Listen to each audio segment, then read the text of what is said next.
Máa débẹ̀, máa débẹ̀. Ibi táyéráyé ti ṣètò fún mi ó máa débẹ̀. Ó yá. Máa débẹ̀, máa débẹ̀, máa débẹ̀. Níbi táyéráyé ti ṣètò fún mi ó máa débẹ̀. Ẹnu ẹni o la fi ń kọ méje.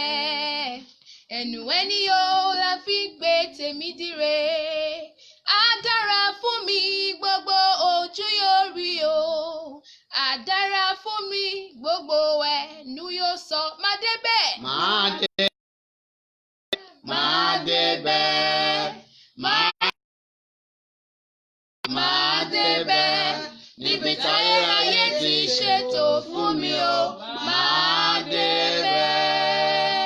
Orúkọ Jésù. Amen. Orúkọ Jésù. Amen. Olúwa gba ọpẹ́ wa, gba ìyìn wa.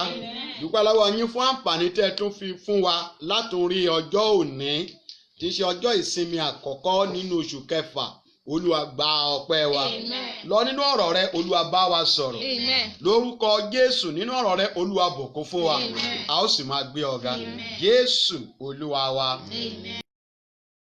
Ọ̀run. Glory be to God in the Mo highest. tún wí lẹ́ẹ̀kan sí wípé ògo ni fún Ọlọ́run I lókè say ọ̀run. it again, glory be to God in the A highest. dúpẹ́ ní ọwọ́ Ọlọ́run Jèhófà We thank God Jehovah fún àǹfààní tó tún fún ìrẹ àti for èmi an opportunity given to you on high àti ẹ̀yin olùgbọ́ mi ní and gbogbo you the àgbáyé hearer of my words all over láti the tún rí world ọjọ́ òní to see tí today, í ṣe ọjọ́ keje nínú oṣù kẹfà which ọdún is the 2020. 7th day of the 6th month Mo gbàdúrà wípé 2020. nínú oṣù kẹfà tá a wọnú rẹ̀ And I yìí pray in this 6th month we've entered into ìbẹ̀wò àtòkè wá divine tí visitation mú ìyípadà bá ayé that ẹni brings great turnaround to one's àtìrẹ life. àtèmi In lórúkọ your life, in Jésù my life, a ó rí ìgbà. We shall receive in the name of À ń Jesus. tẹ̀síwájú nínú ìwàásù wa èyí tí a We bẹ̀rẹ̀ ní ọ̀sẹ̀ tí ó continue in kọjá. our sermon that we started last week Èyí tó sọ wípé màá that dé is ibẹ̀ titled You Will Get ní There. ọ̀sẹ̀ tí ó kọjá. Last week, Àbẹ̀ láti pé kí ni ìtumọ̀ kí ènìyàn dé ibẹ̀.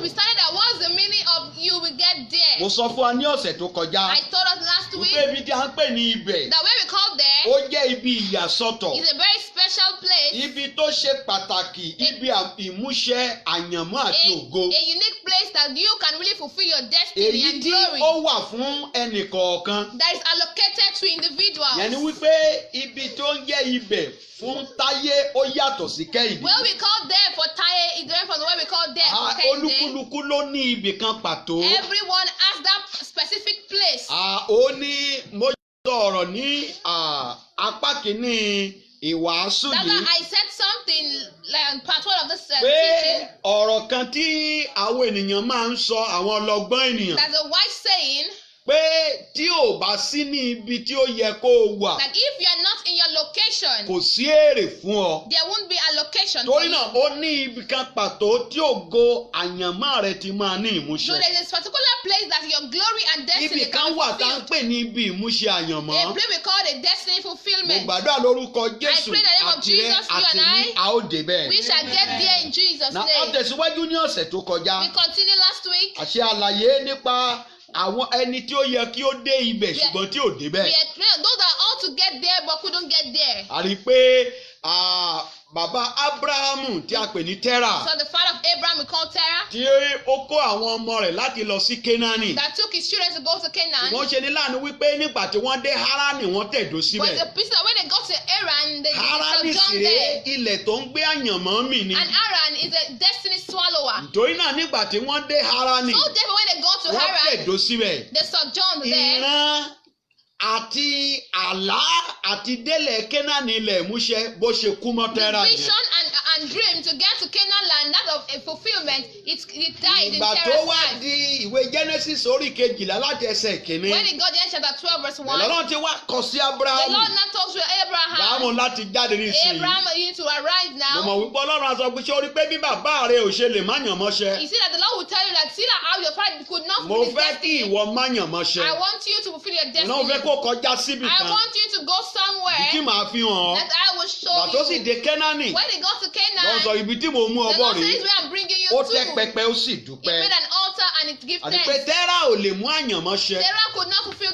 destiny. kò lè dé ibi tí à ń pè ní ibẹ̀. He could not get what we call Ó there. parẹ́ sí ara ni. He perished in Haran. Lórúkọ Jésù àti In rí the àti name of ní Jesus, a ò you ní and parẹ́ I, we will sọ́nà. not perish on the way. Now, a tó wá ṣe àlàyé We explained nípa àwọn adẹ́tẹ̀ mẹ́rin kan. on those 4 lepers, Èyí tí àwọn tí wọ́n mú àyànmọ́ ṣẹ. those that fulfill their destiny, Tí wọ́n ṣe ohun tí ó tọ́ láti do, a sì rí àbájáde and rẹ̀. we saw the outcome. Torí náà lónìí, So therefore à ń today, tẹ̀síwájú sí apá we are kejì. continuing in the second Tá part. fẹ́ kíyèsí What we lónìí want to náà ni ìgbáradì débi tí a ń pè.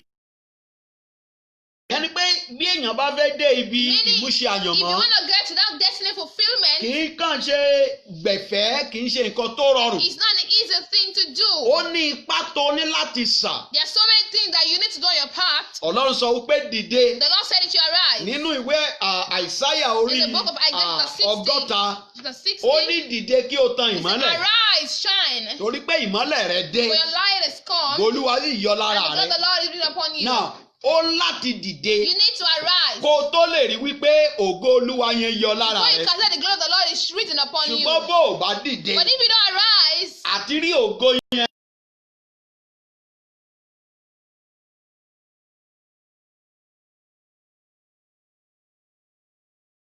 that you should arise Tan ìmọ́lẹ̀ and shine, torí pé ìmọ́lẹ̀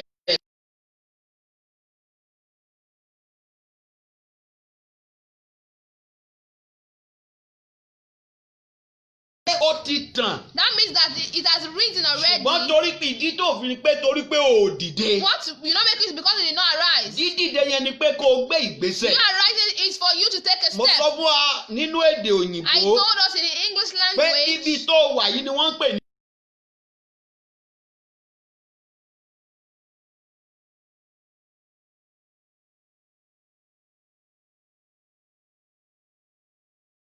is the letter Mo T. sọ fún wa pé lẹ́tà T yẹn ni And transformation. letter T means ìyípadà. And ohun tó sì túbọ̀ sí pé you need to take a step.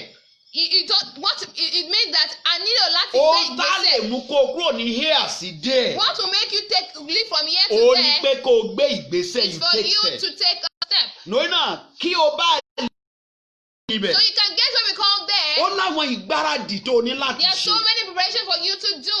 Àwọn nǹkan wọ̀nyí la fẹ́ kíyèsí This láàárọ̀ thing we yìí. want to know today. Mo sì gbà. In the name of Lọ́run Jesus. fún The alára rẹ̀ yóò túmọ̀ ọ̀rọ̀ Lord rẹ̀ fún wa. himself will Ẹ jẹ́ give ká wo word to us in Jesus' àwọn name. ọba kejì. Let's look at the book of 2 King. Ìwé àwọn ọba kejì. 2 King. Ẹ jẹ́ ká wo orí keje. Chapter 7. Ìwé àwọn ọba kejì orí keje. 2 King 7. Ẹ jẹ́ ká wo ẹsẹ̀ kẹta. Verse 3. adẹ́tẹ̀ mẹ́rin àti wọbodè Yes. wọ́n sì fún ara wọn pé Aha. èéṣe tí àwọn ò fi jókòó níyìn tí táwọn ò fi kú. And there were 4 leprous men at the entering in of the gate. And they said one to another, Why sit we here until we die? A rí wípé ọ̀rọ̀ ìbéèrè ńlá You ni. see that this is a very big question. Ó sì jẹ́ ọ̀rọ̀ ìpèníjà láàrin àwọn adẹ́tẹ̀ And mẹ́rin. it's a very controversial Ẹ̀yin thing èèyàn mi between them. ẹ wá. My people come Èé àti together ṣe tá a fi kú. till we die. Ìbéèrè ni. It's a question. Torí pé wọn ò fẹ́ kú láì Because má they yànmọ́ṣẹ́. don't want to die without fulfilling their Wọn destiny ò and fẹ́ purpose. kú láì mú They don't want àyànmọ́ṣẹ́. to die without fulfilling their Wọ́n lè jẹ́ purpose. pé ipò tí wọ́n wà ní ìsinyìí. Even though the position that they meet themselves right now Ó jẹ́ ipò kan tí kò dùn mọ́ èèyàn nínú. is a position that is not so willing to Ṣùgbọ́n man. wọn ò sọ̀rọ̀ ètí nù. But they don't lose their Torí hope. pé wọ́n mọ̀ pé Because níwọ̀n they ìgbà know tí ẹ̀mí ṣì wà ìrètí ń bẹ. When there is life, there is hope.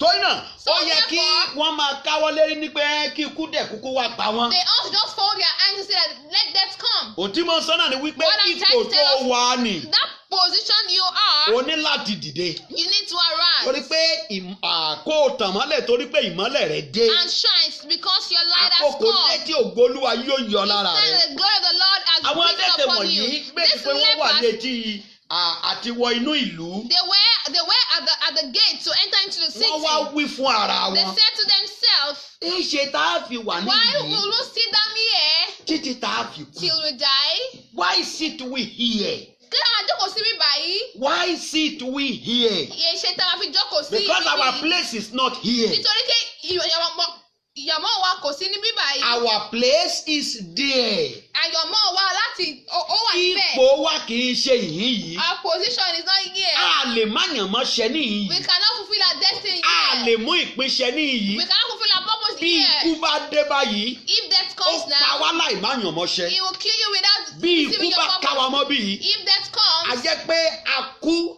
láì mú ògo wa that ṣẹ. means that you die without fulfilling your Kí ló glory. dé tá a wá fi yòókù Then tá a fi the kú? one who sit there, why we die? Èyí ni ọ̀rọ̀ ìpèníjà. These are the words of Èyí tí wọ́n ní admonishment láàrin ara that they wọn. had within themselves. Wọ́n sì gbé And they ìgbésẹ̀. took a step. Now, ó tọ́ fún wa lọ́sẹ̀ tó kọjá. I said last week, Pé ní gẹ́rẹ́ tí wọ́n ṣe léyìí when they did this immediately, láàárọ̀ kùtùkùtù. early in the morning, Òní wọ́n sì gbé ìgbésẹ̀ yẹn. they took that step. Wọ́n gbé láàárọ̀ kùtùkùtù. Very early in the morning. Èyí ṣe tá a fi jòkó síbi tá Why a fi won't sit kú. down yet till you die? Wọ́n láti gbáradì. They need to prepare. Má ṣe gbàgbé, Don't forget, wọ́n bára wọn sọ̀rọ̀ ni. they spoke to themselves. Wọ́n múra sílẹ̀ ìrìn àjò. They prepared for the A ní láti journey. lọ. We need to go. Nítorí kí nìdí? Why? Wọ́n bẹ̀rẹ̀ sí ń gbà lérò. They begin to look at it. Bá a bá wí pé If we say a that, máa wọnú ìlú lọ. go into the city, Ìyàn ń bẹ níbẹ̀. there is famine. Kí ló máa a máa kú? We will die.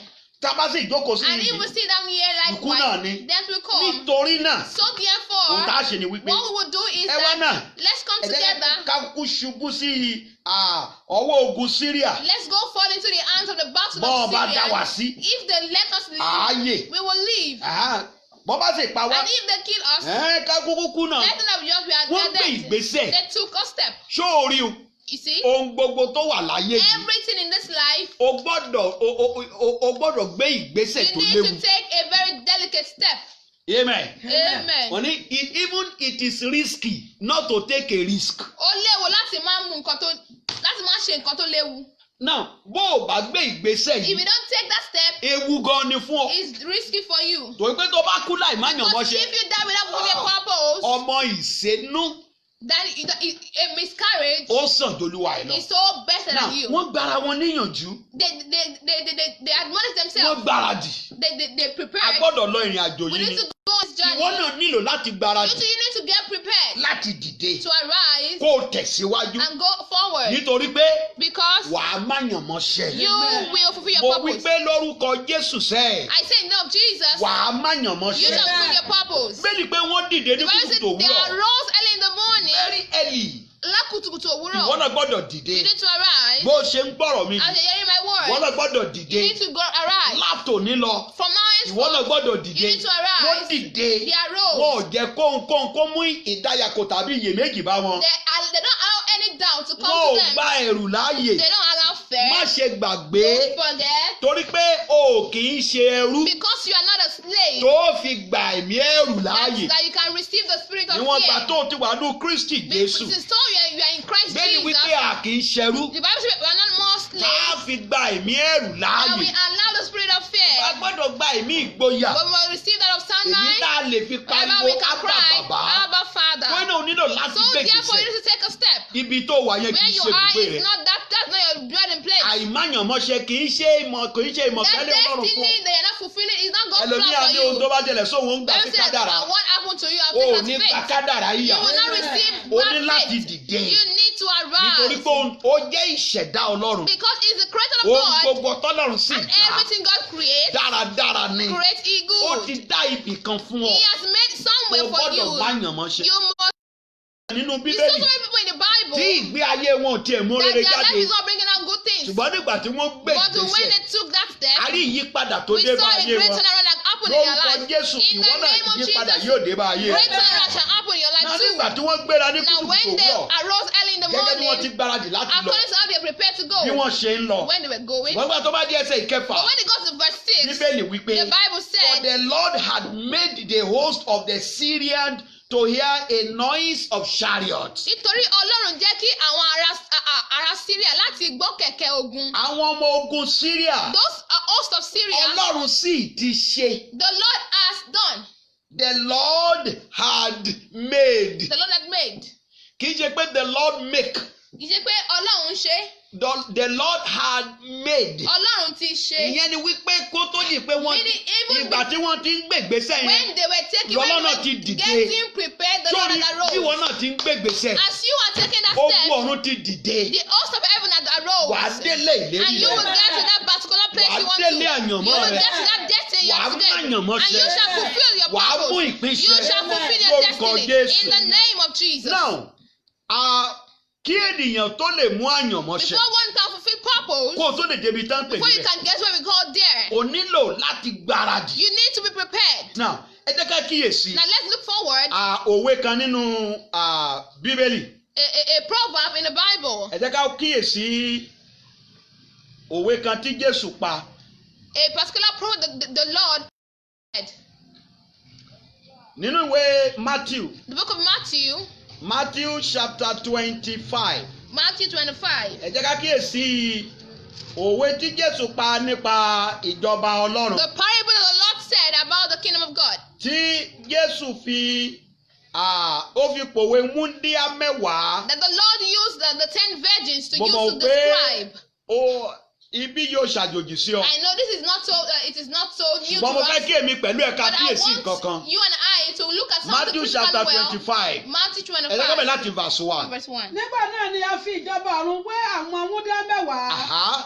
tí ó mú fìtílà wọn Yes. tí wọ́n sì jáde lọ pàdé ọkọ ìyàwó. Aha. Márùn-ún nínú wọn ṣe ọlọ́gbọ́n, Márùn-ún nínú wọn ṣọlọ́gbọ́n. márùn-ún sì ṣe Stay there, ma.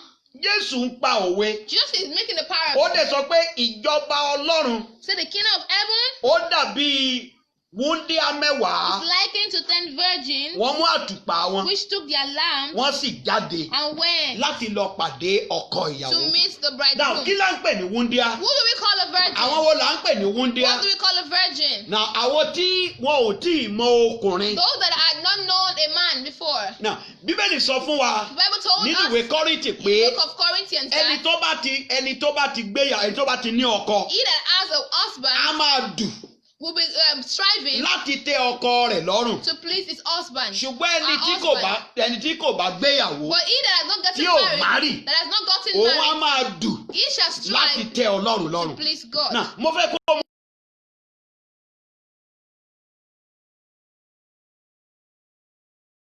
Wife is a wife. ṣùgbọ́n Wife is àwọn a wife. mẹ́wẹ̀ẹ̀wá pè wọ́n ní wúndíá. For this time we call them the virgins. Àwọn tó ya ara wọn sọ́tọ̀. Those that separated themselves. Àwọn tó ń gbégbé ayé Those that ìyàsọ́tọ̀. live their life of separation. Wọn ò fohunkóhun bára wọn jẹ́. They don't spoil themselves with Wọ́n retí anything. ọkọ ìyàwó. They are expecting the Now, bridegroom. kí ló wá ṣẹlẹ̀? What now happened? márùn-ún nínú wọn ṣe ọlọ́gbọ́n, Yes. márùn-ún ṣe aláìgbọ́n. Aha. Àwọn tó ṣe aláìgbọ́n mú fìtílà wọn. Àwọn tó ṣe aláìgbọ́n wọ́n mú fìtílà wọn. Wọn kò sì mú òróró lọ́wọ́. Now, kò sí ìpalẹ̀mọ́ pé ibi tá à ń lọ yìí There's bóyá no yóò preparation pẹ́. that where we are going to, it can tarry. Now, a pè wọ́n ní We aláìgbọ́n. call them foolish. Èrèdí tí wọ́n fi jẹ́ aláìgbọ́n Why ni are wípé they foolish? Is that àbájáde ìgbésẹ̀ wọn the outcome of their own step, wọ́n ní ìjákulẹ̀. they were Ìjákulẹ̀ disappointed. tí wọ́n sì ní And ìjákulẹ̀ the ayérayé ni. failure they had was an everlasting Láti pè wọ́n ní failure. aláìgbọ́n. That's why we call them a foolish Yes. church. Ṣùgbọ́n àwọn ọlọ́gbọ́n mú Àwọn òróró tí nínú márùn-ún tí a pè ní ọlọ́gbọ́n And nínú the wọn. 5 we call the wise. Lẹ́yìn ìgbà tí wọ́n mú fìtílà wọn, After they took their lamp, wọ́n tún mú òróró they took nínú oil. kólòbó pẹ̀lú fìtílà wọn. sínú kólòbó, wọ́n tún mú extra. They took an extra Wọ́n oil. gbáradì. They got Pé prepared. ìrìn àjò tá a lọ That yìí, the journey we are going, àmọ́ bó ṣe pẹ́ we tó. don't know how long Ó ṣeé ṣe it can be tá possible. a bá ní yóò yà tó bá He lọ will pẹ́. say that it's going to be very Òróró very tá a rọ fast. If sínú àtùpà the wa, oil we put in our lamp, bí ò bá fẹ́ tó, if that is not enough, a lè tún rọkàn. so we can put more in it. Ìdí tó fi ṣe ọlọ́gbọ́n That's nìyẹn. why they call them wise. Wọ́n ní ìgbáradì. They have the Márùn-ún preparation. tí ó jẹ́ The aláìgbọ́n, 5 which is unwise, wọn ò ní they ìgbáradì. don't have the right Bẹ̀sùn preparation. wọ́n tẹ̀síwájú. But they continue. Àhá. Nígbà tí ọkọ ìyàwó pẹ́, Ẹ máa wo ọkọ ìyàwó pẹ́. Now the bridegroom tarried. Wọ́n lọ́kọ ìyàwó They wá. say the bridegroom will not come. Wọ́n lọ́kọ ìyàwó òde. They say the bridegroom has not come. Ṣùgbọ́n ó pẹ́ But he tarried. kó tó dé. Yes. gbogbo wọn tó gbé, wọ́n Now, sì sùn. nǹkan kan ló dé bá àwọn mẹ́wẹ̀ẹ̀wá. Something came to the 10 of them. The same thing happened to the 10 The virgins. same thing happened to the 10 virgins. Mẹ́wẹ̀ẹ̀wá The 10 virgins. wọ́n jókòó pẹ́. They sat down for a very long Wọ́n ò time. rí i. They have not seen the Wọ́n ṣe gbàgbé gbàgbé o. Don't forget. Wọn ò jáde lọ. They don't go out. Wọn ò kúrò níbẹ̀. They don't live where they are. Wọ́n retí. They are expecting. They were They anticipating. were anticipating Ó fẹ́ that dé. he will come soon. Wọ́n retí. They are anticipating. Wọ́n retí. They were Nínú anticipating. ìrètí ni wọ́n retí. Even in the anticipation, Lójú kan, at that particular ó point, rẹ̀ wọ́n. they were weary. Wọ́n sùn. They slept. Wọ́n tògbé. They slept. Wọ́n sùn. They slept. Yes. ṣùgbọ́n láàrin ọ̀gànjọ́. Ṣùgbọ́n láàrin ọ̀gànjọ́, igbe ta sókè. igbe ta. wípé wò Wo. ọkọ ìyàwó ń bọ̀. Ọkọ ìyàwó ń bọ̀. ẹ jáde lọ pàdé rẹ̀. Ẹ jáde lọ pàdé rẹ̀. nígbà náà ni gbogbo àwọn wúńdíá wọn ní dìde. Nígbà náà ni gbogbo àwọn wúńdíá wọn ní gbogbo wọn ló dìde. All of the virgins arose. Gbogbo wọn àti èyí tá a sọ pé ó ti ọlọ́gbọ́n And àtàláìgbọ́n. those the wise and those your unwise. Gbogbo wọn ni wọ́n dìde All of them they arose láti lọ pàdé ọkọ to ìyàwó. go and meet Yes. wọ́n sì the tún fìtílà bridegroom. wọn ṣe. Wọ́n tún fìtílà wọn ṣe. àwọn aláìgbọ́n sì wí fún àwọn ọlọ́gbọ́n pé. Ìgbà tó wá yí àtùpà wọn wò When tí they wọ́n rí checked wípé their lamp and saw that epo mọ̀ tí ń lọ bí. oil is already finishing Wọ́n yí here, sókè ṣùgbọ́n ó tún padà lọ rẹ̀. they brightness by the Wọ́n wá wí God fún àwọn down. ọlọ́gbọ́n márùn-ún. Told the five Kí náà wí fún wise, wọn? fún wa nínú òró yín. Ẹ jọ̀ọ́ ẹ fún wa nínú òróró please yín. give us from your oil. nítorí fìtílà wa ń kú lọ. Wọ́n ní if you fail to prepare, Tí ẹ bá kùnà láti ṣe you are ìpèsè, prepared to fail. ẹ ń pèsè láti ṣe O gbọ́dọ̀ ní ìgbáradì. You must prepare. Ẹni tí ò bá ní If ìgbáradì, they doesn't have preparation, ìyẹn ni pé ó ti gbáradì láti kùnà. that means that they are prepared to fail. Ẹlòmíì kàn rò pé bóyá Some nǹkan people- kàn déédéé wá bẹ́ẹ̀ láláì ní People ìgbáradì fún. think that something can just come without being prepared for it. Jẹ́ ń sọ fún ọ, Let me tell you bí something. ò bá ní ìgbáradì, If you don't bí prepare, àǹfààní kan bá dé if an lójijì, opportunity comes to you immediately, ìgbáradì but your preparation pẹ̀lú àǹfààní, with your own opportunity, òun ló túmọ̀ sí àṣeyọrí. it makes it because success. Preparation plus opportunity is equal to success. Ìgbáradì pẹ̀lú àǹfààní ló mú àṣeyọrí Bá wá. ò bá ní ìgbáradì, If you don't have that bí preparation, àǹfààní kan bá when déédéé, opportunity comes here, bó o bá gbà á, if you receive it, ó ṣì lò, you will misuse it. kò ní tọ́jọ́. It will not last Àti long. gbàgbé nínú àwọn òwe Don't àwọn forget. àkọ́tọ́ ìjọ ọkọ wa ń gbà á nì. Those memory verses, those verses. Wọ́n ní ohun tá a bá jíyà fún What we kì do í not, pẹ́ lọ́wọ́ rárá. what we do not fight Ohun for, tá a bá fara ṣiṣẹ́ fún what we work with ní our own pẹ́ heart, lọ́wọ́ ẹ̀ ni. is the one that carries Ohun the tá one a bá heart. jíyà fún What we don't fight for, or what we don't suffer kò sí for, ìgbáradì fún. there is no pressure for it. O ò ṣiṣẹ́ tọ̀ You ọ́. don't work for it. Ó kàn wá bẹ́ẹ̀. It just came. Èèyàn máa ṣì lò You misuse it. lórúkọ Jésù. In the name of O ò ní Jesus, ṣe àǹfààní lò. you will not misuse the Yes. opportunity. ṣùgbọ́n àwọn ọlọ́gbọ́n dá wọn ní òwì pé. Àwọn ọlọ́gbọ́n wá dá wọn lóhùn. bẹ́ẹ̀ kọ́. Yeah. No, ẹ jẹ́ má bínú.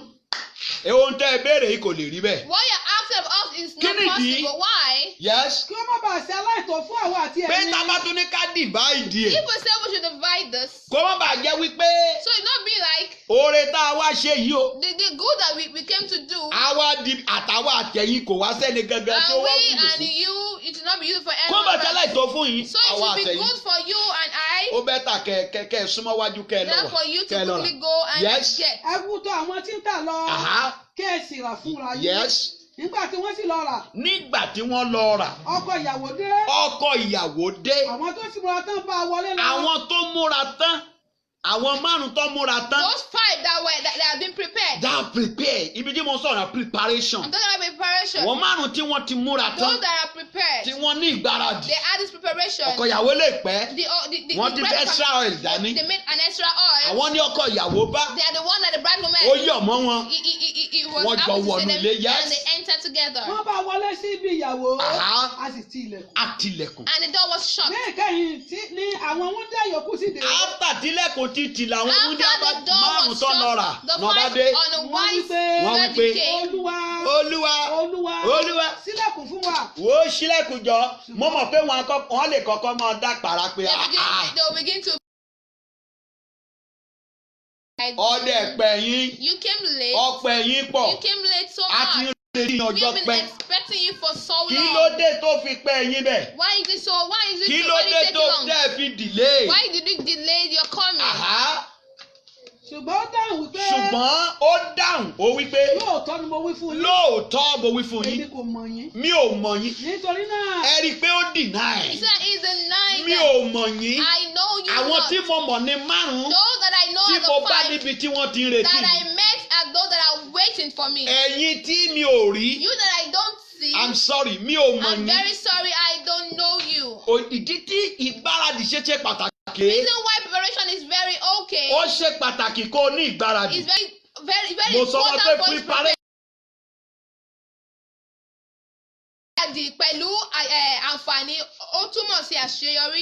Kó o tó lè ní àṣeyọrí. Before you can be Kó o successful, tó lè débi tí a ń pè before you níbẹ̀. can get to where we call O there, nílò láti ní you need ìgbáradì. to have Ọláwọn a kan ìbéèrè preparation. tó ṣe. There are so many steps that you need to take. Ọ̀pọ̀lọpọ̀ ènìyàn, There are so many people. mentality Their wọn, mentality, èròǹgbà wọn, ìmòye wọn, their own mentality, wọn ò their ní own ìmòye reasoning, ọkàn tó they gbòòrò. don't have a very broad Wọn ò ní mentality. ìmòye nǹkan ńlá. They don't have a large Nǹkan reasoning. kékeré ti tẹ́ wọn lọ́rùn. Little thing is Gbọ́ mi má enough ṣì for mí them. gbọ́. Don't Mi misquote sọ pé kó o me. má ní I ìtẹ́lọ́rùn. don't say you should not have contentment. Ṣùgbọ́n you need to dream big. Ṣùgbọ́n a nílò láti wo nǹkan tó tóbi. Because you are serving a big God. Nítorí pé à ń sin Ọlọ́run tó tóbi. Don't belittle the power and the efficacy of your God. Ẹ má bùkéré agbára Ọlọ́run. Má tẹ́ńbẹ́lú agbára Ọlọ́run. Don't belittle the power Má of God. díwọ̀n agbára Ọlọ́run. Don't belittle the power of God. Nígbà tí Èlíṣà béèrè lọ́wọ́ Èlíjà béèrè lọ́wọ́ When Èlíṣà. Elijah asked from Kí ló fẹ́ kí n ṣe Elisha, what fún do you ọ? want me to do for Ó ní you? ìṣẹ́po méjì agbára rẹ̀ ń sà. Ìyẹn ni pé ó ti gbáradì. He said he has prepared. Gbọ́ mi sà. Listen to me. Ìwọ náà nílò láti You gbáradì. too, you need to prepare. Kí ni èròǹgbà ọkàn rẹ? What is your own thought? Ǹjẹ́ o tiẹ̀ fẹ́ máyàn mọ́ Do ṣe? you really want to fulfill your Àwọn kan destiny? lé nìkan ṣàjáde Some lọ. people today, they want to go Wọ́n out, ṣiṣẹ́. they want to walk, Wọ́n jẹun. they want to Kò eat. sọ́jọ́ ọ̀la. There's no future. Wọ́n ò They ronú ọjọ́. Wọ́n ní kó kọ́ṣẹ́ kò say you kọ́ṣẹ́. should make an and he was Wọ́n saying ló you don't kàwé wanna- olóòkà. you really say you don't want to read. Ọ̀dọ́ tó yẹ kó wá nǹkan kan dìmú The lówùúrọ̀ youth that kùtùkùtù. ought to have taken something to do even Bó at the jẹ́ pé beginning wàá of lọ their kọ́ bá ṣe life. tajà Is ni. it for you to go and learn Bóyá wàá lọ how kọ́ to business? iṣẹ́ ọwọ́ kan Either ni. for you to learn an hand Bóyá wàá lọ ilé ìwé either ni. for you to go to school. Ṣùgbọ́n kò tẹ́lẹ̀ tó o But ṣe. there's nothing you are doing O wá rí i pé at ládùúgbò But rẹ. not saying in your own street. Wọ́n ní iṣẹ́ casual kan wà, There's casual labour. There's a casual labor there. Pé wọ́n á máa fún ẹ ní 15,000, They 20,000. will give you 20K Ìwọ náà bá a bẹ́ month, mọ́. and you also go with it. Ò ń gba You 20,000. collect 20,000 per Tó o month. bá ti jẹ̀wà àti búrẹ́dì tó After you've fi eaten mínírààtì bread kan and lé. beans with a drink, Ọkàn rẹ á balẹ̀. then you have a peace of mind. Inú rẹ̀ á dùn. You'll be happy. Wàá ra jíǹsì, wàá ra polo. You buy wares. Wàá lọ ra àwọn second handed bàtà. You can buy a second-hand shoe to wear. Wàá máa gálọ̀pù kiri You ládùúgbò. begin to gallop in the street. Ìyà ń bọ̀ fọmọ tí kò gbọ́n. Suffering is coming for an Ẹkún unwise bẹ fọmọ child. tí ń sá kiri. And there is tears for those that go Ohun up tó and mọ̀ down. ni wípé What you don't know is ohun that tó tẹ́ Ọlọ́run lónìí yẹn. what you are contending with today, Ìwọ fi ọdún bíi márùn-ún bíi mẹ́wàá kan. you just add 5-10 years Wàá rí to pé it. nǹkan tó ń You rí will yẹn see tó that ń what tẹ́ you are Ọlọ́run seeing that lónìí. you are contented Tó with bá today, dìgbà náà kò ní tẹ́ Ọlọ́run even when mọ́. it goes to that time, you will not be contented with it Kò anymore. ní tó mọ́. It's not be enough for you anymore. Á dẹ̀ ti wá pẹ́ jù And fún it ọ will be too late for you láti ṣàtúnṣe. for you to Ẹ reamend wo your àwọn ways. wúndí Look amárùn tá a at pè the ní aláìgbọ́n. five unwise Ó pẹ́ jù virgins. fún ọ láti It was so ṣàtúnṣe. late for them to do Wọ́n amendment. fẹ́ gbé ìgbésẹ̀ They tó want tọ́. to take the right step, Ṣùgbọ́n ó ti but pẹ́ it jù. was late. Kó tó di pé ó pẹ́ jù fún ọ. Before it gets late for you, Àkókò rẹ̀ láti it's gbé a time ìgbésẹ̀. for you to take a step. Mo gbàdúrà And lórúkọ I pray in the Jésù. name of Wàá Jesus débẹ̀. that you Náà, shall ẹ get jẹ́ ká there. wo ìwé Now let's look oníwàásù. at the book of Ecclesiastes. Ìwé oníwàásù. Ecclesiastes.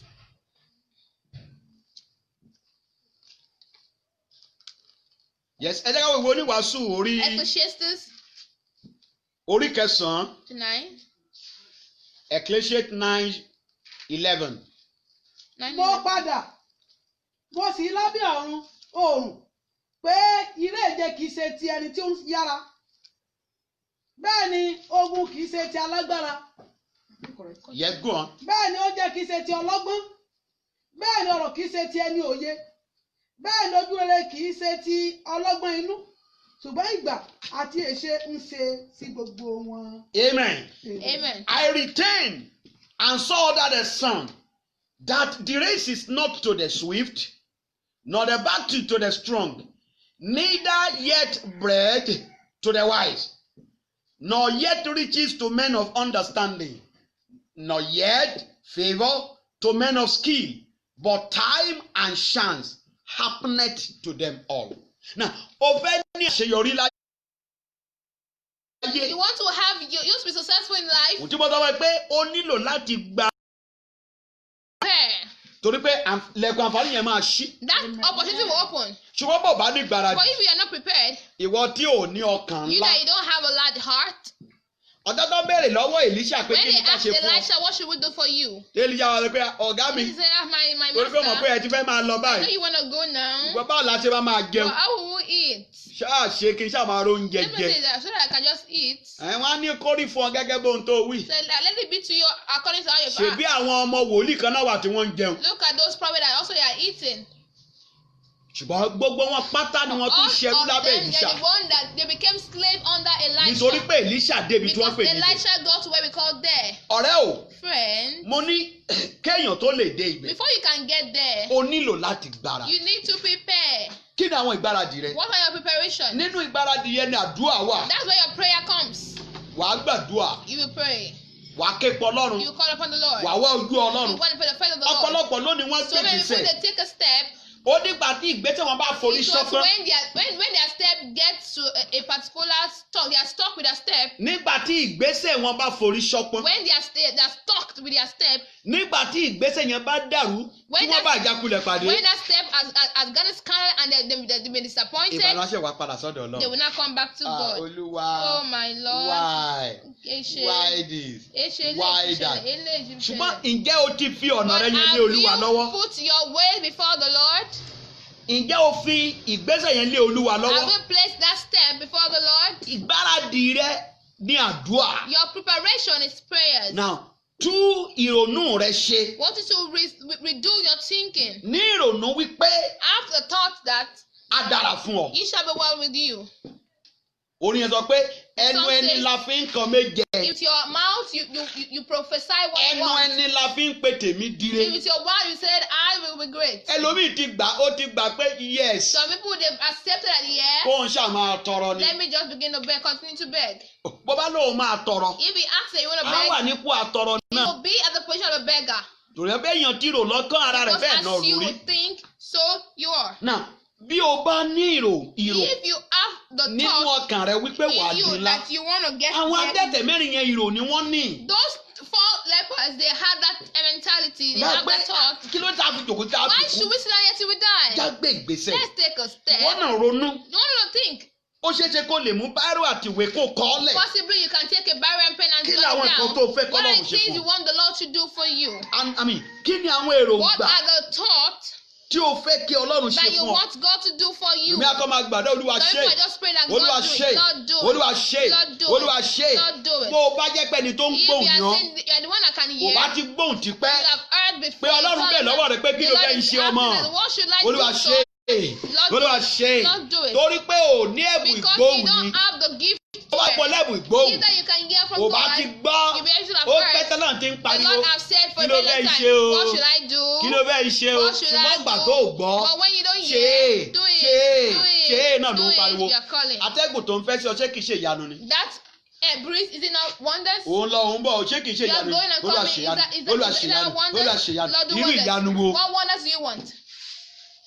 kí àgbẹ̀ tó retí ìkórè Before a farmer can expect an harvest, ó láti kọ́kọ́ lọ sínú he oko should have gone into the ó ṣán farm oko to bring the ó wheat kọ down, ebè to make an ó heap, gbìn nǹkan sí to sow, ó ń tọ́jú rẹ̀ and to water ó ń it, gbàdúrà kó òjò rọ̀ sí and pray for ìgbà water ilé máa rain. retí pé Then Olúwa jẹ́ ní ìkórè tó He pọ̀ can ask from God to make his harvest before plenteous. he can have a bountiful harvest. Kó tó ní ìkórè tó There are a pọ̀, lot of preparation that he has made. ọ̀pọ̀lọpọ̀ ìgbáradì ni ó ti So ṣe. ìwọ náà kó tó lè ní So therefore, for you to, before you can kó tó lè have, ní ìrètí Before you can- láti kórè àyànmọ́ rẹpẹtẹ. before you can have the thought to have so many success, Ìwọ náà nílò ìgbáradì. you need to prepare. Á sì dára fún ọ And lórúkọ it shall be Jésù. well with you in Jesus' Nà name. jẹ́ ká wo ìwé Sámúẹ́lì Let's look kìíní. at the book of 1 Samuel.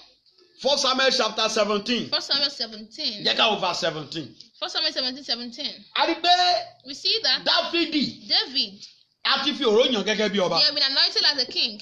1 Samuel 17. 1 Samuel 17:17. Yes, kí ni verse 17 wí? Jésù sì wí fún Dáfídì ọmọ rẹ̀ pé Jésè ó wá wí fún Dáfídì ọmọ rẹ̀ pé jọ̀wọ́ jọ̀wọ́ mú àgbàdo dídín yìí mo fẹ́ kó o mú àgbàdo dídì yìí. tí éfà kan Yes. àti ìṣù ọ̀kàrà mẹ́wàá yìí Aha. fún àwọn ẹ̀gbọ́n rẹ Yes. kó o sì súré tọ̀ àwọn ẹ̀gbọ́n rẹ lọ Aha. ní ibùdó.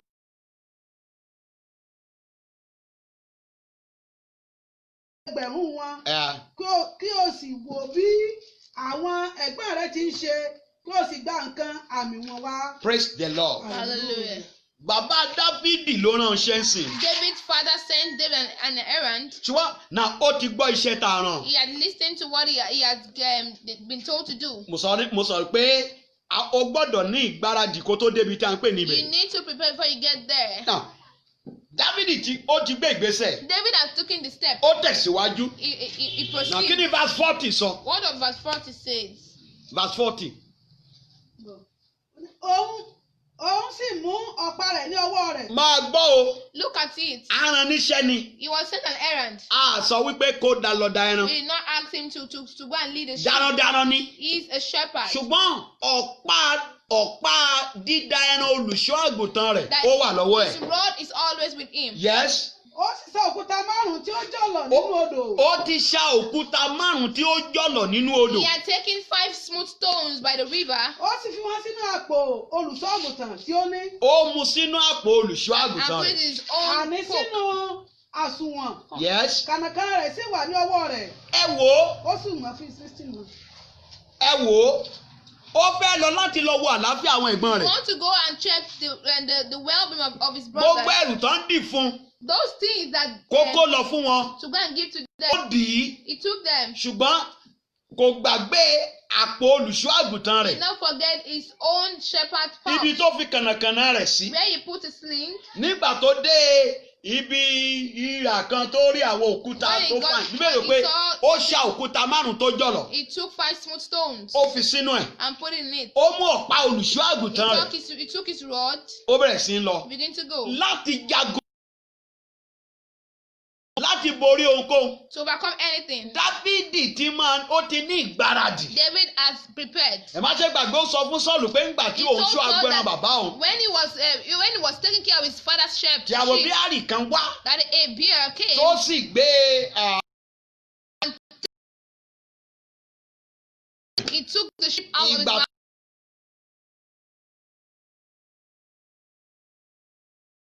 and tó took sì. it and he tore Ìyẹn it ni pé apart. ó ní ìgbáradì.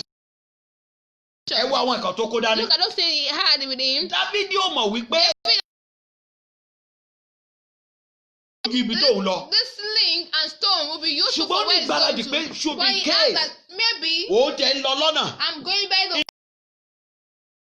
Ìwọ náà nílò láti ní You need to ìgbáradì. prepare. Kí ni verse 49 yẹn wí? 49 says. Ẹ̀rí pé nǹkan tó ti ní lòlò.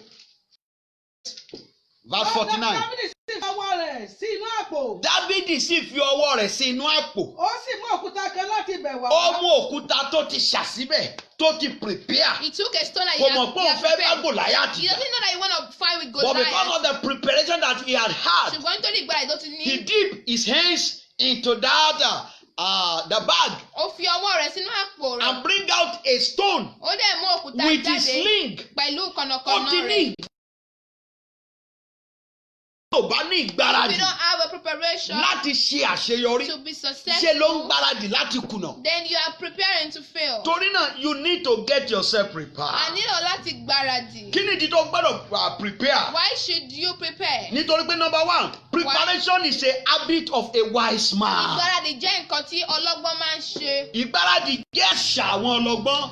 Preparation is an habit of a wise man. Àṣà àwọn ọlọ́gbọ́n ni. Is your habit. Ẹ̀wọ̀ àwọn wúdí márùn-ún tá a Look pè at lọ́gbọ́n. those 5 wise. Wọ́n mú extra oil They dání took extra oil torí pé wọ́n jẹ́ ọlọ́gbọ́n. because they are wise. So àwọn ìdí nìyẹn tí That's why àwọn tó ń pòwe sọ wípé Those that ọlọ́gbọ́n á máa pọn omi ilẹ̀ dé òǹgbẹ. for the dry season. Kì í ṣe ọjọ́ tó ń gbẹ bá ń gbẹ láìṣẹ̀ wàá mú ládùúgbò ẹ̀ lágbọ̀nà odò lọ. It's not when it is dry that you not Òun take it máa out ń to pọn the omi stream. ilẹ̀ dòǹgbẹ. He fetched down for the Ó ní wọ́n dry ṣe ó ní days. ìwé òwe yẹn sọ pé ẹ̀yin ọ̀lẹ ẹ tọ́ àwọn èèrùn lọ. He said, you Sluggard. sluggard, Kán lọ tọ́ follow ant. follow the ants. Lọ kọ́gbọ́n níbẹ̀. You go and learn. Nígbà ọ̀gbẹlẹ̀ báyìí, Look at this in dry season now. àwọn èèrà wọn á jáde wọn lọ máa wá oúnjẹ. Those ants they will come out to look for food. Wọ́n á máa stock ẹ̀. They begin to stock it. Tó bá máa fi di àkókò òjò, When it's time for rain, wọ́n á tilẹ̀kùn pa. they lock their omi lè gbá wọn lọ.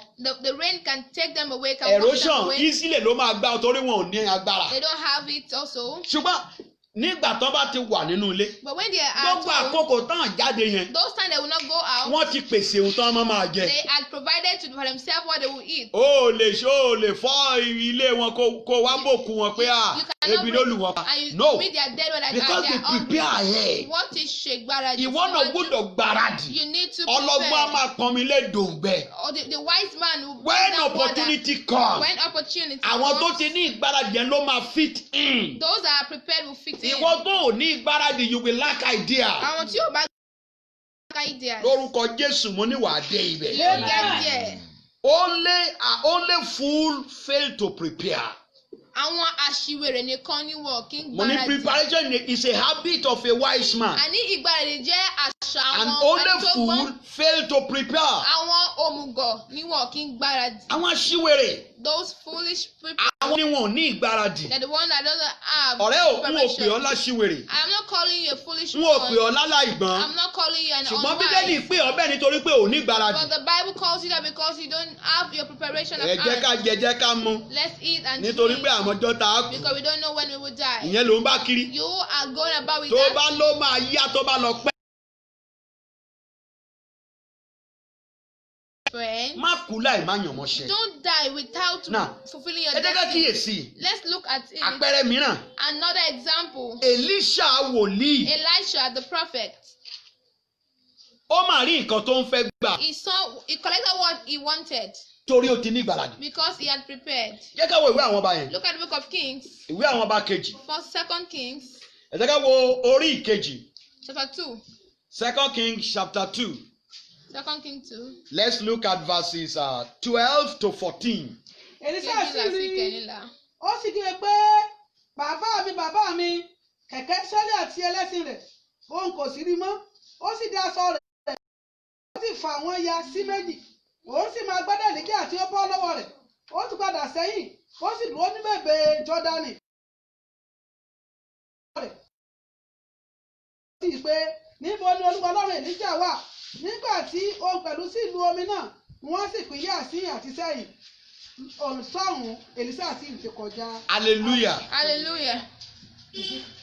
Yeah, yes. Àwọn wòlíì tó wà ní Jẹ́ríkò ní àkejì sì rí wọ́n sì pé ẹ̀mí Èlíjà ti bà lé Èlíṣà wọ́n sì wá pàdé rẹ̀ wọ́n sì tẹ ara wọn ba sílẹ̀ níwájú rẹ̀ 16 wọ́n sì fún un pé wò wá 50 ọkùnrin alágbáńbẹ pẹ̀lú àwọn ìránṣẹ́ rẹ̀. Ó tilẹ̀ ti tó. Yes. Náà bí a bá kíyèsí ibi tá a kà If you yìí. look at critically when we read Gbàgbọ́ láti verse 1 wá. from verse 1, Náà a rí i pé ohun tó ṣẹlẹ̀ níyìn you yìí. see what happened here?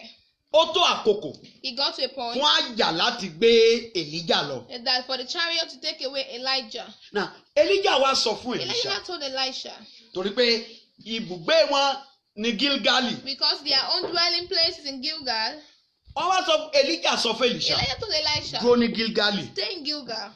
Why sir? Why should I stay? Ọlọ́run rán mi sí The Bẹ́tẹ́lì. Lord asked me to Sir, go to àjọ ń lọ. Bethel. We are going, Elisha said. Àwọn àádọ́ta wòlíì tó wà tó Those ṣá. 50 prophets are there. Èlíṣà, Elisha, ṣé Ọlọ́run sọ fún ọ pé léni hear ni the Lord did not wọ́n máa gbọ̀gá rẹ̀ tell sókè you ni? that today they shall Ó lóun receive mọ̀ your... ẹ̀fẹ̀nu yín mọ́. I know, shut your mouth. Tèmi yé mi. I know what I'm doing. Nígbà tí wọ́n dé Bẹ́tẹ́lì, When they got to Bethel, tí Èlíjà tó rí i pé and Elijah Èlíṣà saw that tẹ̀lé o. Elisha is following him. Ó ní Èlíṣà, Elijah told Elisha, mo fẹ́ kó dóńbì. I want you to stay in Bethel. Orúkọ Ọlọ́run tó rán mi níṣẹ́ mi. The Lord asked him to go to Ẹ̀sà Jericho. àjọ ń lọ ni. Elisha said, sir, we are going Àwọn together. ọ̀dọ́ wòlíì tó sọ pé Those prophets told him ó again, gbọ́ pé ó mọ̀ ní. don't you know? Àbíjẹ́ bí wòlíì ló pera ẹ̀. You call yourself a prophet. Ọlọ́run ti bára wọn ẹni pé And èmi the la Lord máa. hasn't shown himself Ó ní mo mọ yourself. ẹpẹnu yín mọ́. I know, shut your mouth. Òun mọ ó mọ plan ẹ̀. He knows his plan. Ó ní ìgbáradì. He has a preparation. Kò òun fẹ́ dúró sí abẹ́ He don't ìbòjúbòjì. want to stand under a very Gbogbo small àwọn àádọ́ta status. wòlíì tá ń gbọ́ wọ̀nyí. Those 50 prophets talking Àwọn about. àádọ́ta wòlíì. Those 50 Àwọn àádọ́ta the wòlíì. prophets. ta ló gbórúkọ nínú wọn. Who do you know their name? Wọ́n lọ bẹ́ẹ̀ láì ní ipa. They went like that without making an impact. Wọ́n lọ bẹ́ẹ̀ láì ní ipa. They went like that without making an impact. Ọ̀rẹ́ o. Friends, Èlíjà ní ipa. Elijah made an impact. Èlíṣà ní ipa. Elisha made an impact. Kí ló sì pa? What now happened? Ohun tó fà á náà ni wípé What happened is that Èlíṣà ní ìgbáradì. Elisha was prepared. Yes. Nígbà tí wọ́n tó kúrò ní Gilgali, When they left Gilgal, wọ́n lọ sí Bẹ́télì. they went to Wọ́n kúrò ní Bethel. Bẹ́télì. From Bethel, Wọ́n lọ sí Jericho. they went to Jericho. Wọ́n kúrò ní ó tún sọ pé Ọlọ́run àwọn òkú. Isn't the Lord asked me again Ọlọ́run to sí move Jọ́dánì. to Jordan? Ó wá sọ pé àjọ ń lọ náà Then ni. we are going together. Àwọn àádọ́ta àwọn wòlíì tún sọ The fún people Èlíṣà. told Elisha again. Èlíṣà yẹ kó ti ní ìsọ̀rètínù. Elisha should have been wearied, should have lost hope, Ṣùgbọ́n kò ṣe bẹ́ẹ̀. but he doesn't do that Nítorí pé ó ní target. because he had a target. Ó fẹ́ máa yàn mọ́ṣẹ́. He wants to Ó fulfill fẹ́ mú destiny. ìpínṣẹ́. He wants Jordan. Wọ́n ní láti ré Jọ́dánì kọjá. They had to pass through Jordan River Jordan. Èlíjà mú agbádá rẹ̀. Elijah took his Ó lọ fi lu omi pín sí méjì. cloak and it. Náà nígbà tí omi pín sí méjì, When the water wọ́n jọ separated, kọjá ní ìyàngbẹ́ ilẹ̀. they walked together on the dry land. Now wọ́n kọjá sórí ìdàkejì. They passed through to the other end of the river, Omi padà sípò rẹ̀. and the water came back to normal. Àwọn àádọ́ta wòlíì àwọn adó sí ìdàkejì. They stand at the Àá wo bó other ṣe máa place. ṣe. We will see how we will Ìwọ náà do. lè fẹ́ máa gbé If ìgbésẹ̀. one was taking a step, Káwọn kan náà sọ wípé and some people were saying that kò ní láṣeyọrí. it won't be successful. Má ṣe gbàgbé Don't forget Sábálátì Tòbáyà àti Gẹ́ṣẹ́mù lánàá. Sanballat, Tobiah, and Geshem. Àwọn náà Yesterday, wọ́n fi ojú ẹ̀gàn wo they were Nehemiah àtàwọn tí ń mọ odi. They are mocking Nehemiah and those that are building the wall. Pé wọn ò ní ṣàṣeyọrí lódi tí That wọ́n mọ̀ they yìí. will not be successful Kí in ló the di wall they are odi building. kí ló di tán mọ́. What's Òbí what are lẹ́gbẹ́ they tí building? kọ́lọ̀kọ̀lọ̀ bá gun orí èyí ó máa wó. That even if an ant stayed by it, it shall Wọn ò come fẹ́ kó down. mú kó They nípa don't kó mú want àyànmọ́ṣe. him to fulfill Lórí tó wàá destiny. rírú àwọn èèyàn bẹ́ẹ̀ Though you lágbègbè see rẹ̀. some people like that, Ṣùgbọ́n torí pé ìpinnu tó o ti ní because of the redemption that you pé mo had, gbọ́dọ̀ nípa. Ògo àti àyànmọ́ mi gbọ́dọ̀ farahàn. that my glory must Now come forth. àwọn nǹkan wọ̀nyí ló máa wà ní ọkàn àyà Needs rẹ. to be in your heart. And these are the things that will drive you in accomplishing or fulfilling that purpose. Àwọn kan tó máa wà wá láti dé ibi tí a fẹ́ dé láyé. Ṣùgbọ́n kí ló ṣẹlẹ̀? But what happened? Nígbà tí Èlíjà wá rí ohun gbogbo tó ṣẹlẹ̀ tán, Elijah saw everything that happened. ìgbà tó wá sọ pé kí ló fẹ́ kí n ṣe fún ọ? He now asked, what should I do for you? Béèrè. Ask. Ìyẹn ò tẹ̀ kò ká lòlò. He did not. Lẹ́sẹ̀kẹsẹ̀ ló lọ sójú. He did not. Sir. He did not stammer or stutter. He went Ìjẹ̀kùn straight. méjì agbára. I want the double of your Torí power. ó ti ní ambition He yìí. has the ambition Mo sọ pé already. you need to work on your mentality. A gbọ́dọ̀ ṣiṣẹ́ lórí Bó o ìgbèrò bá wa. ní ìpinnu àti di ńlá, If you don't have that turn to tó o go, ní ìgbèrò àti di ńlá, if you don't have that o turn lè to go di ńlá. high, you cannot Torí pé be bí great. àǹfààní dídi ńlá bá So farahàn, when the opportunity to be o ò great ní come lè up, kílíkì you will sínú not be ẹ̀. able to click to it. Hallelujah. Hallelujah. Èlíṣà ti ní mentality Elisha had the mentality already láti di ńlá, to be great, láti ju ọ̀gá rẹ̀ to lọ. be more than his own So ń gbà tán master. bẹ̀rẹ̀ pé kí ló fẹ́ ń ṣe fún ọ? When he asked, what should I do for Straight you? ló sọ wípé He went ìjẹ̀kùn straight méjì to the agbára rẹ̀. point, I want the double power of yours. Torí pé ó ti prepare. Because he prepared himself. Ọ̀gá wa ní My first man said, ohun tó béèrè, what you asked of ohun tó tóbi ni, is a very big one. ó tóbi gan. It's very big. Ohun tó béèrè yìí tóbi. It's Ṣùgbọ́n ó lè ṣeé ṣe, it can be possible but on one condition. on one condition. Bó o bá lè rí mi nígbà tí a ń gbà If mí you sókè can kúrò see me lọ́wọ́. how they are taking me away from you. Mo mọ̀ pé Èlíṣà máa rẹ́rìn-ín. Elisha would laugh. Kí lọ̀gá mi ń wí? What my father, my master saying, Láti Gilgali from Gilgal sí Bẹ́tẹ́lì, to Bethel, láti Bẹ́tẹ́lì Bethel, sí Jericho, Jericho, to Jericho, láti Jericho from Jericho sí Jọ́dánì to Jordan, sí débi tá a wà. to where we are now. Mo mọ̀ pé aṣọ ọlọ́kàn ò pé táwọn kan dúró lódì kejì. People are actually waiting at the other end of the river. Àwọn yẹn ò dẹ̀ kúrò ń bẹ̀. People, they did not leave. Bólúwa ti ń bẹ tẹ́mi ẹ̀ As wà. the Lord and the Spirit also Àwọn tó leave. tọ́ pé ó kú ọ̀nà tó máa gbé People gbà. that say that it will make where you will pass, Wọ́n á wólẹ̀ níwájú they rẹ̀. will bow before you. Àwọn tí wọ́n ní àlá Jósẹ́fù ò ní Those ṣe. people say the dream of Ṣùgbọ́n Joseph torí will pé not come to fill. Jósẹ́fù ti ní ìgbáradì. Because Joseph had been prepared. Gbogbo àwọn tó ní wọn ò ní tẹríba. That said, I will not bow down for you. Gbogbo ara ni wọ́n fi gbolẹ̀ níwájú And Joseph. they bowed down before Joseph very well. Mo ní nínú àwọn ìgbáradì yìí tí Èlíṣà ṣe. In the promotion that Elisha did, Bí pé nígbà tí ọ̀gá tí kíní yẹn gba tí kẹ̀kẹ́ iná yẹn when the charge of tó fire pín wọn níyà came tó to gbé separate, Èlíjà. that took Elijah, Bí sọ pé ó mú aṣọ ara he rẹ̀. said he took his own clothes. Èlíṣà di aṣọ ara rẹ̀ mú. Ó sì fàyà sí méjì. Elisha took his clothes and rent it. Ó rí ara rẹ̀ sílẹ̀. He humbled himself. Ó pariwo. He shouted, Bàbá mi. my father. Ó pariwo. He shouted, Èlíjà òun rí mọ́. Elijah, I don't see him again. Ṣùgbọ́n bó ṣe ń pariwo But as he was shouting, ni agbádá Èlíjà jábọ́ látòkè. that the cloak of Elijah came down from above. Èlíṣà mú agbádá Èlíjà. Elisha took the cloth of Elisha. Ohun tó ń fẹ́ tẹ̀ lọ́wọ́. What he wants has gotten to Lórúkọ him Jésù in the name of kọ́kọ́rọ́ Jesus. ìṣeré yẹn ó máa bọ́ sí The ọ day lọ́wọ́. of success shall come to you in the name of Jesus. Nígbà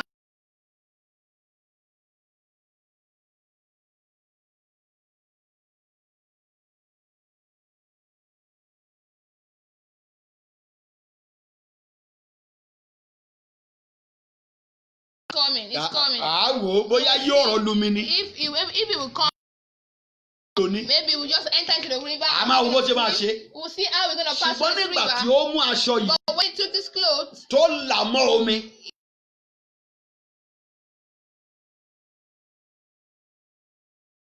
Yà sí méjì. and the water Hey! turned into two, Wọ́n ní dájúdájú ẹ̀mí Èlíjà agbára Èlíjà ó ti bàlẹ̀. the power of Elijah. Lẹ́sẹ̀kẹsẹ̀ ni wọ́n tẹríba ni wọ́n wólẹ̀ níwájú ẹ̀. Immediately they bowed and Lẹ́sẹ̀kẹsẹ̀ ni wọ́n di ìránṣẹ́ fún. immediately they become servants. Olúwa tí bẹ tí ẹ̀mí rẹ̀ And the sí Lord wa. and Spirit also lives. Àwọn tó ń fojú ẹ̀gàn àtọjú àbùkù Those that are wọ̀ mocking you, gbogbo wọn pátá ni wọ́n á all congratulate of you. them will congratulate you Torí in the pé name of Jesus. ìyípadà rere yóò dé bá ọ. Because great things will happen to you.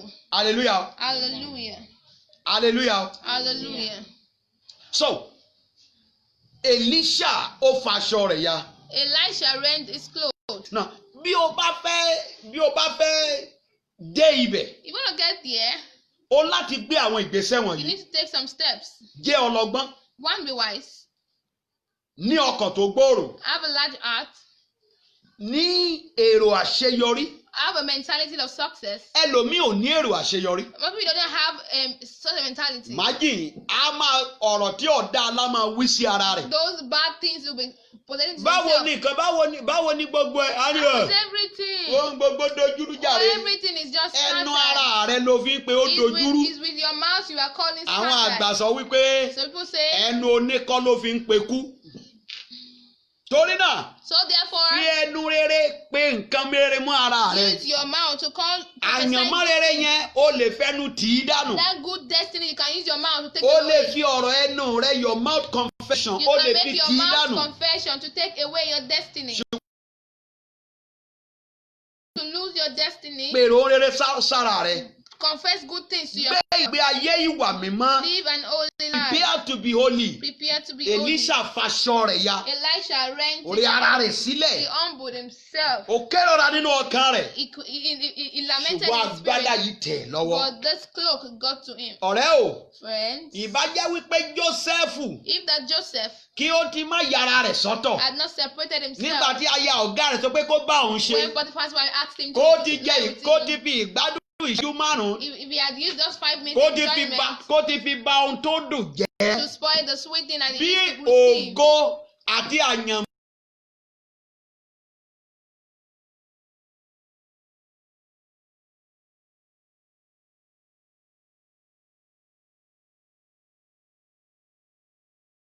your future shall be bright. Pé wàá délé ìmúṣẹ. That you shall get to that place of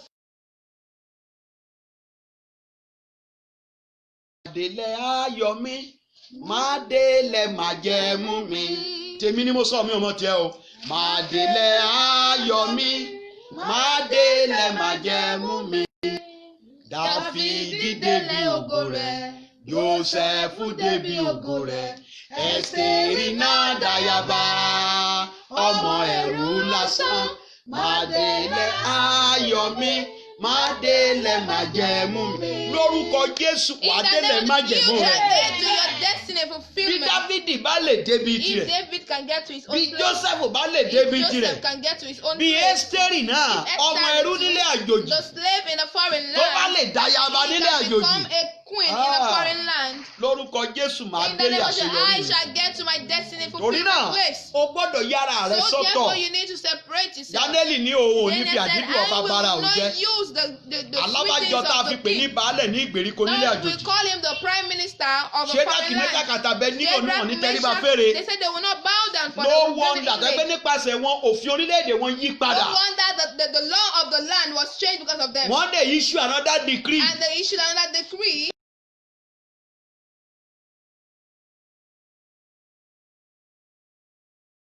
They shall be killed. Kí ló fà á? What happened? Nítorí pé wọ́n gbé ìgbé ayé Because ìyàsọ́tọ̀. they took the lead Kí àyànmọ́ yẹn tó lè ṣẹ, before kó that tó lè dé destiny ibẹ̀, can, before you can get ọ̀pọ̀lọpọ̀ ní there. ìbá ga, Yeah, so even have also have been ṣùgbọ́n great, àgbèrè but adultery àgbà èrè ni ó máa ń gba èrè ni.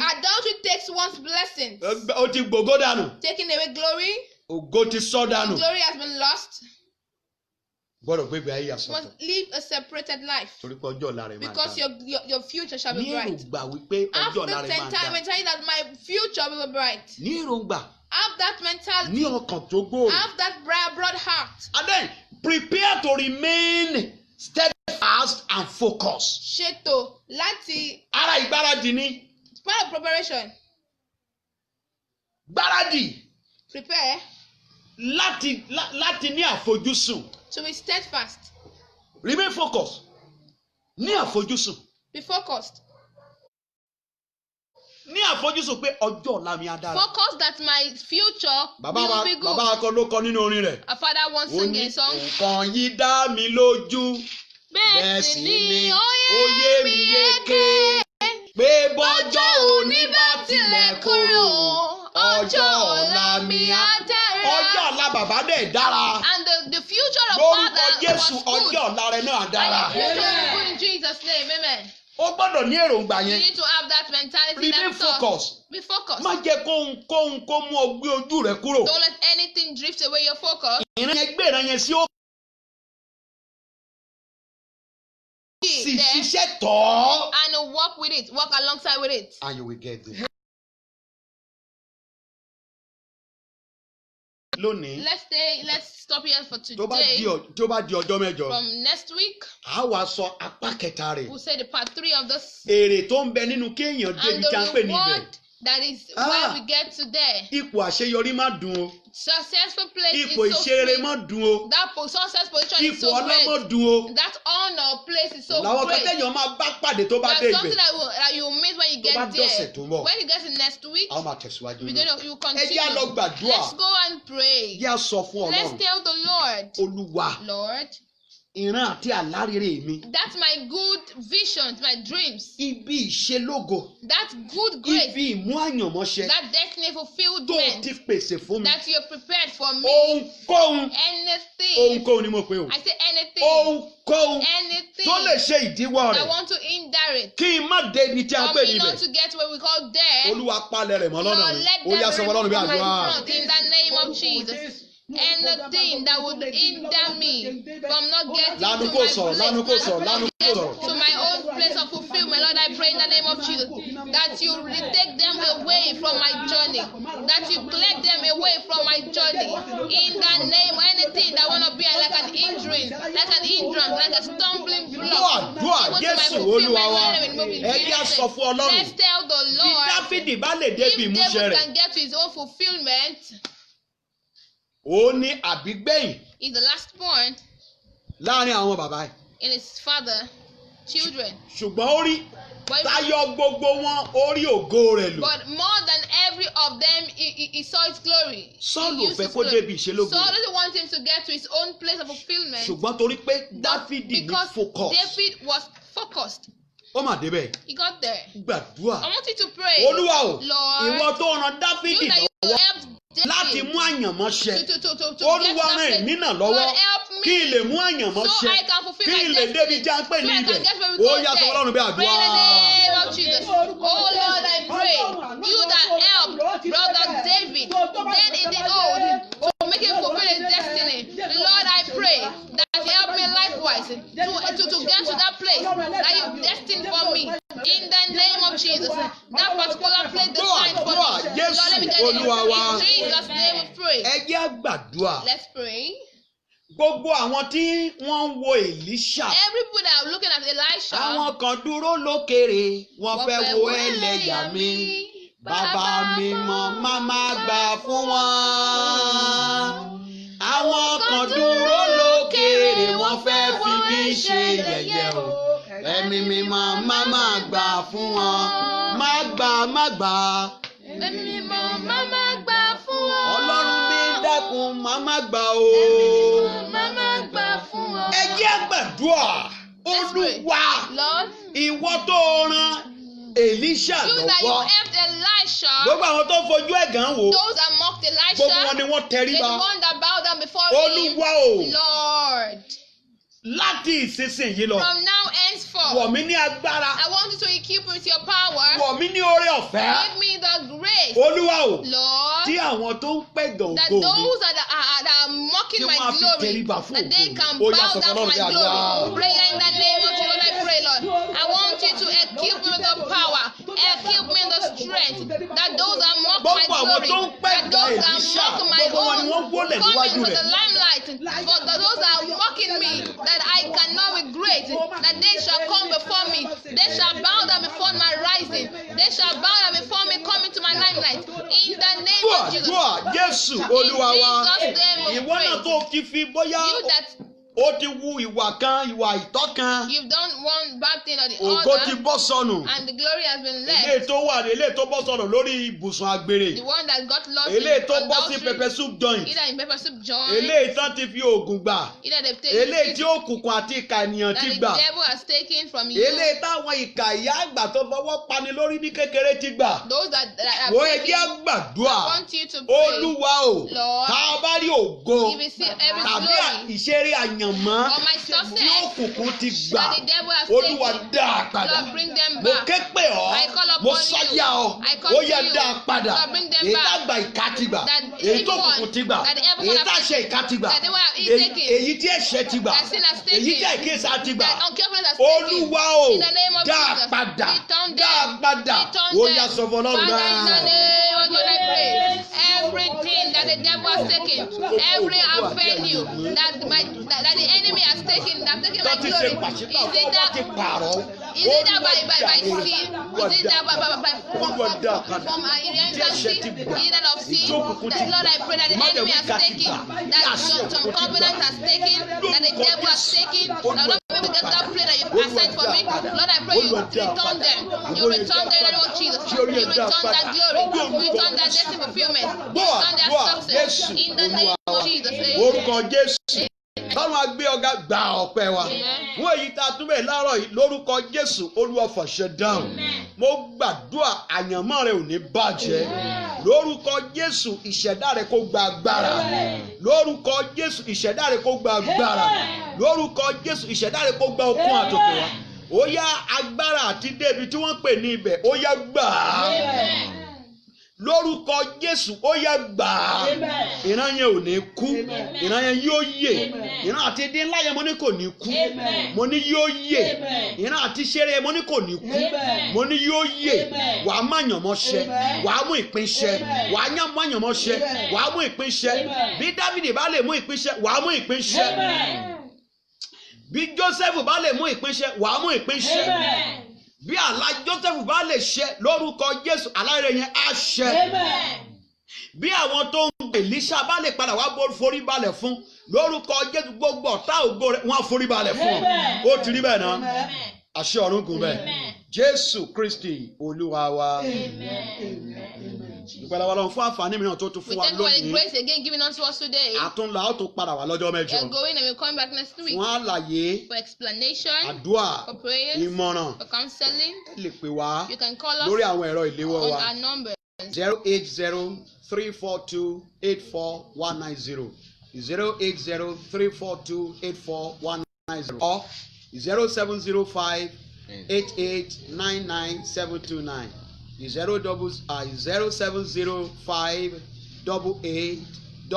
07058899729. Till then that we shall meet again, stay blessed Stay safe, be rapturable, and as God lives and His Spirit lives, you will get there.